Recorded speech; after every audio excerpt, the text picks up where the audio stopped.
बिस्मिल्लाहिर्रहमानिर्रहीम। Welcome to our YouTube channel. आज की वीडियो रेस्क्यू 1122 की जॉब्स 2024 के रिलेटेड है। सीटीएस की जानिब से रेस्क्यू 1122 पंजाब हेडक्वार्टर्स में जॉब्स 2024 जो है अनाउंस कर दी गई हैं। सबसे पहले तमाम कैंडिडेट से रिक्वेस्ट है कि अगर आपने हमारे यूट्यूब चैनल को अभी तक सब्सक्राइब नहीं किया तो काइंडली सब्सक्राइब कर लें ताकि आपको तमाम जॉब्स, एडमिशंस और स्कॉलरशिप्स की अपडेट जो मिलती रहे। इसके अलावा हमने कैंडिडेट्स के लिए ऑनलाइन अप्लाई की सर्विसेज जो भी स्टार्ट की हैं। अब घर बैठे कॉल या मैसेज के थ्रू हम अप्लाई करवा सकते हैं। ऑनलाइन अप्लाई करवाने के लिए अब हमारे व्हाट्सएप नंबर 031868456766 पर हमसे कॉन्टैक्ट कर सकते हैं। रेस्क्यू 1122 में जॉब्स 2024 के लिए अप्लाई करने की लास्ट डेट 25 अक्टूबर 2024 है। जॉब्स के लिए अप्लाई करने के लिए एलिजिबिलिटी क्राइटेरिया और नंबर ऑफ वैकेंसीज की बात करें तो deputy director monitoring and enforcement की जॉब के लिए अप्लाई करने के लिए कैंडिडेट का MBBS with masters in public health with valid registration PMC के साथ होना चाहिए। इसके अलावा 5 ईयर का आपके पास रेलिवेंट एक्सपीरियंस होना चाहिए। एज लिमिट की बात करें तो कैंडिडेट की मैक्सिमम एज 45 ईयर्स होनी चाहिए। टोटल नंबर ऑफ वैकेंसीज की बात करें तो टोटल 1 सीट है। इन्फोर्समेंट ऑफिसर की जॉब के लिए अप्लाई करने के लिए कैंडिडेट का MBBS होना चाहिए। इसके अलावा वैलिड आपके पास PMC का रजिस्ट्रेशन कार्ड जो है वो होना चाहिए। इसके अलावा 1 ईयर का आपके पास एक्सपीरियंस होना चाहिए। एज लिमिट की बात करें तो कैंडिडेट की मैक्सिमम एज जो है 32 ईयर्स होनी चाहिए। टोटल नंबर ऑफ वैकेंसीज की बात करें तो टोटल 9 सीट्स हैं।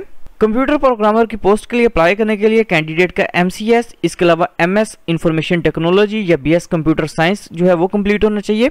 इसके अलावा BS सॉफ्टवेयर इंजीनियरिंग वाले कैंडिडेट्स जो है वो भी अप्लाई कर सकते हैं। इसके अलावा कैंडिडेट के एक्सपीरियंस की बात करें तो मिनिमम आपका जो है 3 ईयर्स का एक्सपीरियंस होना चाहिए। एज लिमिट की बात करें तो कैंडिडेट की मैक्सिमम एज जो है 32 ईयर्स होनी चाहिए। टोटल नंबर ऑफ वैकेंसीज की बात करें तो 2 सीट्स हैं।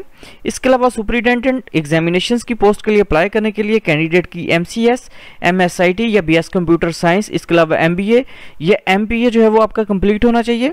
2 ईयर्स का आपके पास एकेडमिक एक्सपीरियंस जो है वो लाजमी होना चाहिए। इसके अलावा एज लिमिट की बात करें तो कैंडिडेट की मैक्सिमम एज जो 40 ईयर्स होनी चाहिए। टोटल नंबर ऑफ वैकेंसीज की बात करें तो 1 सीट है।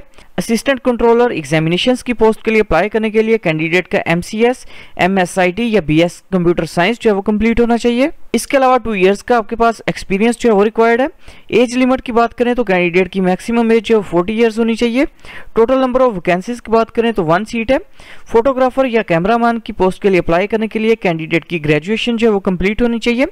इसके अलावा आपके पास सर्टिफिकेट इन फोटोग्राफी होना चाहिए। इसके अलावा 1 ईयर का आपके पास एक्सपीरियंस होना चाहिए फोटोग्राफी के अंदर। टोटल नंबर ऑफ वैकेंसीज की बात करें तो 1 सीट है। जॉब्स के लिए अप्लाई करने के लिए अपने सबसे पहले cts.org.pk जो है इस वेबसाइट को ओपन करेंगे। वेबसाइट ओपन करने के बाद इधर आपके सामने ऑप्शन शो है emergency service department, government of Punjab, job opportunities. इसके नीचे आपको ऑप्शन शो है क्लिक है टू अप्लाई ऑनलाइन। इस ऑप्शन के ऊपर आप क्लिक करेंगे। क्लिक करने के बाद आपके सामने CTS का जो पोर्टल है वो ओपन हो जाएगा। सबसे पहले अपने पोर्टल पे अपना अकाउंट जो है वो क्रिएट करना है। नीचे आपको ऑप्शन शो है रजिस्टर योरसेल्फ, इस ऑप्शन के ऊपर आप क्लिक करेंगे। अकाउंट क्रिएट करने के लिए सबसे पहले अपने फुल नेम जो अपना वो टाइप करना है। इसके बाद ईमेल एड्रेस इंटर करेंगे। इसके बाद मोबाइल फोन नंबर जो अपने विदाउट 0 जो है वो इंटर करना है।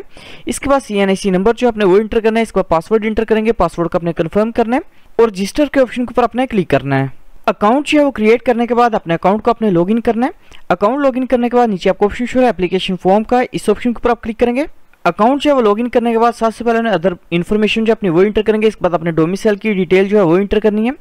इसके बाद अपने पर्सनल इन्फॉर्मेशन जो अपनी वो इंटर करेंगे। इसके बाद अपने कॉन्टैक्ट इन्फॉर्मेशन जो अपनी वो इंटर करेंगे। इसके बाद नीचे अपने एकेडमिक इन्फॉर्मेशन जो अपनी वो इंटर करनी है। इसके बाद अगर आपका कोई वर्क एक्सपीरियंस या ट्रेनिंग्स वगैरह हैं तो अपने उसकी इन्फॉर्मेशन जो है वो इंटर करेंगे। इसके बाद अपने मिसक्यूनियस इन्फॉर्मेशन जो अपनी वो इंटर करेंगे और टर्म्स एंड कंडीशंस को एग्री करने के बाद सबमिट के ऑप्शन के ऊपर अपने क्लिक करना है। इसके बाद इधर आपके सामने ऑप्शन शो है क्लिक है to apply rescue 1122 advertised post, इस ऑप्शन के ऊपर अपने क्लिक करना है। क्लिक करने के बाद आपने जिस पोस्ट के लिए अप्लाई करना है अपने उस पोस्ट को जो है वो सिलेक्ट करेंगे।